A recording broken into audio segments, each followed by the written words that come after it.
ಅಮ್ಮ. ಯಾವ್ದಾದ್ರೂ ಒಂದು ಬೇವರ್ಸಿ ಹಣ್ಣು ಮನೆಯೊಳಗೆ ಹೋಗ್ತು, ಅವಾಗ ನಮ್ಮ ಮಾವ ಸಂತಮ್ಮ ಯಾಕಂತ ಈಗ ಯಾರ್ಯಾರಿಗೆ ಯಾವ್ಯಾವ ಟೆನ್ಷನ್ ಅಂತ ನಂಗೆ ಹೇಳಕ್ ಬರಂಗಿಲ್ಲ. ಹೇಳ್ಬೇಕಾ? ಹೇಳಕತ್ತೀನಿ. ಪೊಲೀಸರಿಗೆ MLA ಟೆನ್ಷನ್, ಭಿಕ್ಷುಕರಿಗೆ ನಾಯಿಗಳ ಟೆನ್ಷನ್, ಕಾಯಿಲೆ ಮಕ್ಕಳಿಗೆ ಯಾವ ಟೆನ್ಷನ್ ಗೊತ್ತಾ? ತಿಂಗಳು ಬೆಳಕಿನ ಟೆನ್ಷನ್ ಮಗನ. ಎಲ್ಲರ ಮನೆ ದೋಸೆ ತೂತೆ, ಆದ್ರೂ ಮಗನ್ ನಮ್ಮನೆ ದೋಸೆ ತೂತೇ ಇಲ್ಲ. ಯಾಕಂದ್ರೆ ತಾವು ನೀವು ತೂತು ಮಗಂದು ದೋಸೆ ತೂತಾಗಿರ್ಬೇಕು. ಯಾರಿಗಾದ್ರೂ ನಮ್ಮ ಈ ಬೇಸಿ ಹೆಂಗಸಿ ಮಾತಾಡಬಾರ್ದು. ಅಂದ್ರೆ ಯಾಕೆ ಹೇಳಕತ್ತೀನಿ, ನಾನು ಹೇಳ್ತಾ ಇದ್ದೇವ ಅದಂತ ನಾಲ್ಕು ಮಾಡುವ ಯಾರಿಲ್ಲ. ಯಾಕೆ ಹೇಳಕತ್ತೀನಿ ಅಂದ್ರೆ ನೀನು ಲಿಂಬು ವ್ಯಾಪಾರ ಮಾಡ್ಕೊಂಡು ಬಾ ಅಂತ ಹೇಳ್ತೀರ. ಅವ್ರು ಹೋಗ್ಬಿಟ್ಟ ನಮ್ಮ ಕುರ್ಚಿ ಕೊಟ್ರೆ ಅಮ್ಮ ಇರ್ತಲ್ಲ ಅಮ್ಮ, ಅವ್ರು ಕಾಯಿ ಮಾಡ್ಲಿಕ್ಕೆ ಕೊಟ್ಟಾರಂತೆ. ಕಾಯಿ ಮಾಡ್ಲಿಕ್ಕೆ ಹೋಗಿ ಹಾಕಿ ಓ ಈ ಕಡೆ ಬರಕತ್ತ. ಇನ್ನು ಮುಂದೆ ನೋಡಿ ಈ ಮಹಾದೇಶನ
ಎಲ್ಲಿ ಹೋಗಿದ್ರೆ ನನ್ನ ಮಕ್ಕಳು ಅಂತೀನಿ. ಹೋಗ್ಲಿ ಇನ್ನು ಮೇಲೆ ತೆಂಗಿನಕಾಯಿ ಮಾಡಿದ್ರೆ ಏನ್ ಹೇಳಿ ಎಷ್ಟು ಜನ ಕುಂತಾರ. ನಾನು ತೆಂಗಿನಕಾಯಿ ಬಹಳ ಜನ ವ್ಯಾಪಾರ ಆಗ್ತಿರ್ಬೇಕು. ಇನ್ನೇನ್ರ ಈ ನಮ್ಮ ಯಾಕಾರ ಮಾಡ್ಕೊಂಡು ಮತ್ತೊಂದ್ ಸ್ವಲ್ಪ ಚಂದ ಇಡಸ್ ಮಾಡ್ಕೊಂಡು ಬಂದೆ ಅಂದ್ರೆ ಹಂಗ ಹಾಲು ಹುಡುಗರು ಇನ್ನು ಮೀಸು ಬರಲಾದ ಹುಡುಗರು ಎಲ್ಲರೂ ಹಂಗ ಅಂತ ಓಡಿ ಬಂದಿರ್ಬೇಕು. ನಮ್ಮ ತೆಂಗಿನಕಾಯಿ ಮಾಡ್ಕೊಂಡ್ ಬರ್ಬೇಕು.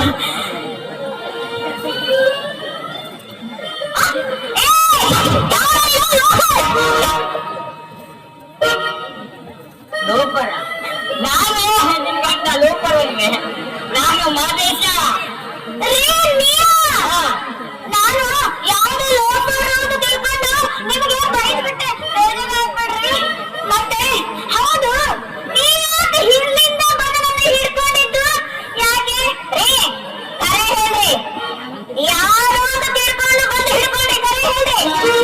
ತಿರುಪತಿ ತಿಮ್ಮಪ್ಪನಾಡಿ ಮಾಡಿ ಹೇಳ್ತೀನಿ. ನೀ ನನ್ನ ಸ್ವಂತ ಹೆಂಡತಿ ಅಂತ ಹಿಡ್ಕೊಂಡಿಲ್ಲ, ನಾನು ಬೇರೆ ಹೆಂಡತಿ ಅಂತ ಇಟ್ಕೊಳ್ಳಿಲ್ಲ ನಾನು. ಅಲ್ಲ ಬರುವ ಚಿಕ್ಕದಾಗ ಯಾವಾಗ ಲಿಂಬು ಮಾಡ್ಲಿಕ್ಕೆ ಬರ್ತಿದ್ಯಲ್ಲ, ಈಗ ಕಾಯಿ ಮಾಡ್ಲಿಕ್ಕೆ ಬಂದಿದೆ. ಏನಾಯ್ತು ಅಂದ್ರೆ ನನ್ನ ಲಿಂಬು ಮಾಡ್ಕೊಂಡು ಬರ್ತಿದ್ದ ಗಿರಾಕರು ಎಷ್ಟು ತೋರ್ಸ ಲಿಂಬು ಅಂತಿದ್ರು. ಲಿಂಬು ತೋರ್ಸ ಲಿಂಬು ಅಂತಿದ್ರು. ಲಿಂಬು ತೋರ್ಸಿದ ತಕ್ಷಣ ಕೈಗೆ ಹಿಡ್ಕೊಂಡು ಎಲ್ಲ ಹಿಜಿಗೆ ಹಿಜಿಗೆ ಹಿಜಿಗೆ ಹಿಜಿಗೆ ಆಮೇಲೆ ಅಂತೇಳಿ ಬುಟ್ಟಾಗಿಟ್ಟು ಬಿಟ್ಟಿದ್ರು.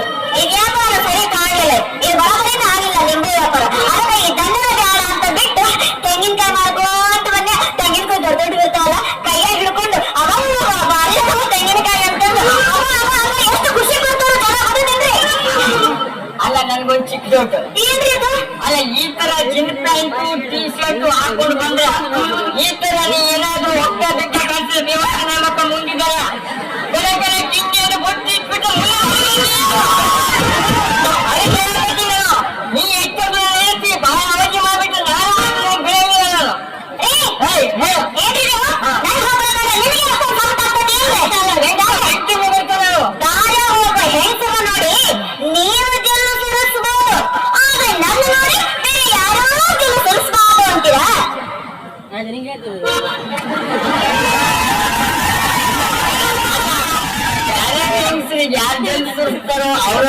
ಅವಳ ಕರ್ಮ ಅದು. ಆದ್ರೆ ಹೇಳುವ ಮಾತನ್ನ ನೀನು ಹೇಳಿಲ್ಲ, ನಾನು ಹೇಳಕತ್ತೀನಿ ಈ ತರ ಡ್ರೆಸ್ ಹಾಕೊಂಡು ಬರ್ಬೇಡ.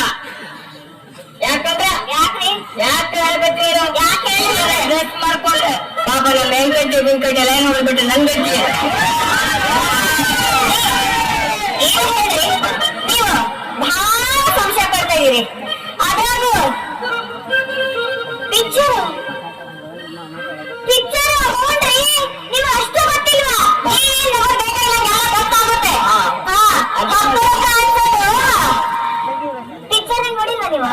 ಎಷ್ಟು ಪೈಸೆ ದುಡ್ಡು ಸಂಪಾದನೆ ಮಾಡೋದು ಅದ್ಯಾಕೆ ಗೊತ್ತಾ ನಿಮ್ಗೆ?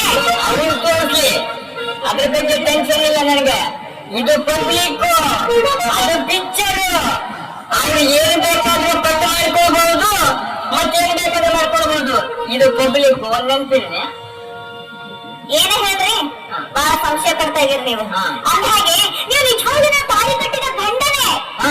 ಅದು ನನಗೆ ಗೊತ್ತಿದೆ. ಆದ್ರೆ ಇತ್ತೀಚೆಗೆ ನೀವು ನನ್ನ ಮೇಲೆ ಪ್ರೀತಿ ತುಂಬಾ ಕಡಿಮೆ ಮಾಡ್ತಾ ಇದ್ದೀರಾ. ನಿಜವಾಗ್ಲೂ ಅವನು ರಾತ್ರಿ ಹೆಂಡ ಹೊಡೆದು ಈ ನಿಮ್ಮ ಹಿಂದೆಗೆ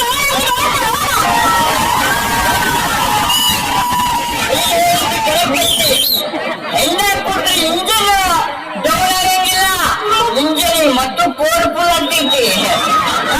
ಆ ಪವರ್ಫುಲ್ ಬೇಕಾದ್ರೆ ನಾವು ಏನೂ ಮಾಡ್ಬೋದು. ಯಾಕಂದ್ರೆ ಹೆಂಡನೇ ಹಾಗೆ, ಯಾವ ಕೆಲಸ ಆಗಿದ್ರು ಹೆಂಡದಲ್ಲಿ ಕೆಲಸ ಆಗ್ತದೆ. ಅದನ್ನ ನೆನ್ಪಿಟ್ಕೋ. ರೀ ಸಾಕನ್ನೋದ್ರಿ, ಏನಾದ್ರು ಗೊತ್ತಾಯ್ತೆ ಎಷ್ಟು ಗೊತ್ತಾಗ ನಿಮ್ಮನ್ನ ನಿಮ್ಮನೆ ಮದುವೆಯಾಗಿ 2 ವರ್ಷ ಆಯ್ತು. 2 ವರ್ಷ ಆದ್ರೂ ಒಂದು ಕೂಸನ್ನು ಬೇಡಂದ್ರಿ. ನಾನು ಮುಂದೆ ಏನು ಅಂತ ಯಾಕೆ ಹಾಗೆ ಮಾಡ್ತೀಯ ಪುಣ್ಯಾತ್ಮೆ? ಮದುವೆ 1 ವರ್ಷ ಆಯ್ತು. ಏನ್ ಮಾಡ್ಲಿ? ನನ್ನ ಕರ್ಮ ಅದು.